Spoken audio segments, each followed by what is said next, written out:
আমার কলিজার ভাই বোনেরা আসসালামু আলাইকুম। আশা করি আপনারা ভালো আছেন। আলহামদুলিল্লাহ আমিও ভালো আছি। রাজিয়া ভিলেজ কুকিং থেকে স্বাগতম। আজকে শুক্রবার দুপুরে রান্না করলাম, সেটা হচ্ছে সাদা পোলাও, মুরগির মাংস আর হচ্ছে ডিম ভোনা। তবে আমি ডিম ভোনা কিন্তু ওই মুরগির মাংসর ভিতরেই ডিম ভোনা করে ফেলছি। তো আমার কলিজার আপুরা, পোলাওটা তেমন একটা আমার পছন্দ না, তারপরেও আমি পোলাওটা যেভাবে রান্না করি, আমি নিজে রান্না করলে আমি খেতে পারি।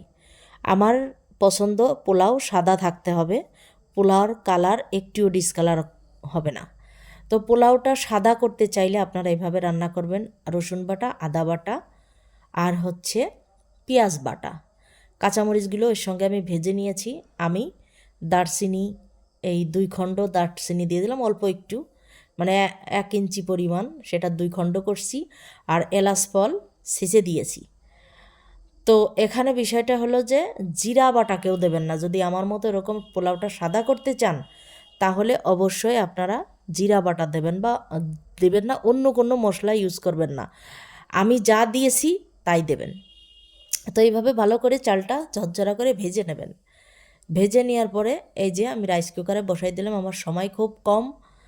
তারপরে এটা, আর শীতের বেলা সমস্ত কাজ, একদিন ছুটি পাইলে সমস্ত কাজ করা লাগে। তো হচ্ছে এই যে আমি দিয়ে দিলাম এখানে পানি। তো আগেও বলেছি আমি মেপে জেপে পানি দিই না, 3 কর পানি দিয়েছি, ছোট্ট রাইস কুকার। আমি এখানে 2 পট চাউলের পোলাও রান্না করেছি। 2 পট না, 2 পটের থেকে একটু কম।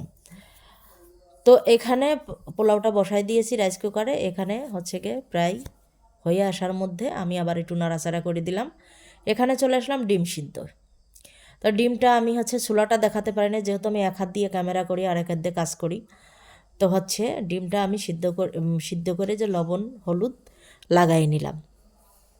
তো আমার কলিজার আপুরা, আপনারা ওইভাবে পোলাও রান্না করে খাবেন, তাহলে দেখবেন যে পোলার কালার একটুও ডিসকালার হবে না, আর খেতেও কিন্তু অনেক মজা লাগেছে।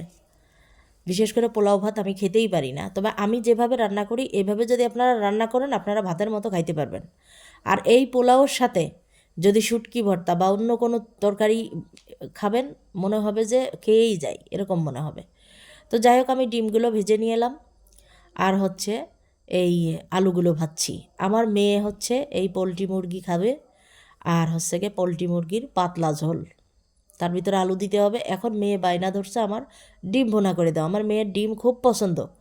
সকালবেলা আমি ডিম পোস্ট খেয়েছি, সেটার ভিডিও আমি দিয়েছি। আবার এখন বায়না ধরছে ডিম ভুনা করে দাও, আর এই তার ঝোল থাকতে হবে। ও ভাত খাবে আর ঝোল খাবে, এরকম আর কি। তো যাই হোক, সপ্তাহে একদিন মেয়ের আবদার তো পূরণ করতে হয়, যেহেতু মেয়েরও স্কুল ছুটি থাকে আর আমিও একদিন বাসায় থাকি। সকাল থেকে একদম রাত অবধি যত কাজ আছে করতে হয়। শুক্রবারে অনেক বিজি থাকতে হয়, যেহেতু আমিও হচ্ছে আমার গ্রামে একটা দোকান আছে। তো আমি মুরগির গোশটা যেভাবে রান্না করি, এই যে বরাবরই মশলাটা খুব ভালো করে কষাই আমি। আর মুরগির গোশটাও খুব ভালো ছিল, তরতাজা একদম। আমি আর অনেক সময় দেখবেন যে ফার্মের মুরগি নিয়ে আসলে তো হচ্ছে আপনার কেমন জানি হয়। তো আমার এই মুরগিটা খুব ভালো ছিল, মানে গোশটা খুব ভালো ছিল, একদম টাটকা, আর অনেক রক্ত বের হচ্ছিল অনেক। তো আমি কিন্তু মুরগির গোশটা যে রান্না করছি, একদম কিন্তু আমি ঢাকনা দিই নাই। এই দেখেন, মনে হচ্ছে লেয়ার মুরগি, এত শক্ত শক্ত। তো যাই হোক, আমি ভালো করে কষাই, আমি একটু ঢাকনা ছাড়া কষাইছি। কষানোর পরে এই যে ডিম দিয়ে দিলাম। একের ভিতর দুইয়ের কাজ করে ফেলছি আজকে আমি। ডিমও ভুনা করছি এবং গোশটাও রান্না করেছি। তো হয়ে আসার আগে আমি একটু কাঁচামরিচ দিলাম। দেওয়ার পরে এই যে এখন আমার নামানোর উপযোগী হয়ে গেছে। আমার কলিজার আপুরা, আমার হচ্ছে গিয়ে কড়াই, আমার যেখানে চুলা ছিল ওইখানে হচ্ছে রোদ পড়তেছিল, আমি রোদটা কিছুতেই ঠেকাতে পারতেছিলাম না। আর হচ্ছে সব সময় আমি বাটা মশলা ব্যবহার করি তরকারিতে, বাটা মশলা দিয়ে আমি এটা রান্না করেছি। এই যে এরকম ঝোল খেতে পছন্দ করে আমার মেয়ে। তো যাই হোক, এই যে পোলাও ভাতটা কি সুন্দর সাদা, খুব ভালো লাগছে। ঠিক আছে, এটা দেখে তো একদম, মানে খাইতে যে কি মজা লাগছে, প্রথম মুখে দিয়েই মনে হচ্ছে যে খুব স্বাদ লেগেছে, মানে অনেক ভালো লাগছে। আপুরা ভাইয়ারা, আপনারা এইভাবে পোলাও রান্না করা একদম সিম্পল, আমার মতো করে রান্না করবেন, সাদা মাঠা, একদম কোনো কাহিনী নেই, এ দেবো তা দেবো টক দই দেবো এইসব ঝামেলার মধ্যে দরকার নাই। সাদা পোলাও যারা যে মশলা জাতীয় পোলাও খেতে পারেন না, আমার মতো এরকম সাদা সিম্পল রান্না করবেন, পেট ভরে খাবেন, মনে হবে যে আমি অমৃত খাচ্ছি।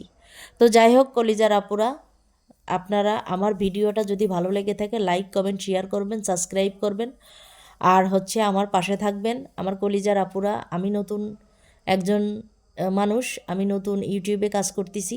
আপনারা আমার উৎসাহ দিলে আমি আগামী দিনে ভালো কিছু করতে পারবো, ভালো ভালো ভিডিও দিতে পারবো। আপনার একটা লাইক কমেন্ট শেয়ার আমার আগামী দিনের অনেক কাজ করার উৎসাহ জাগাবে। তা ভালো থাকবেন, আল্লাহ হাফেজ।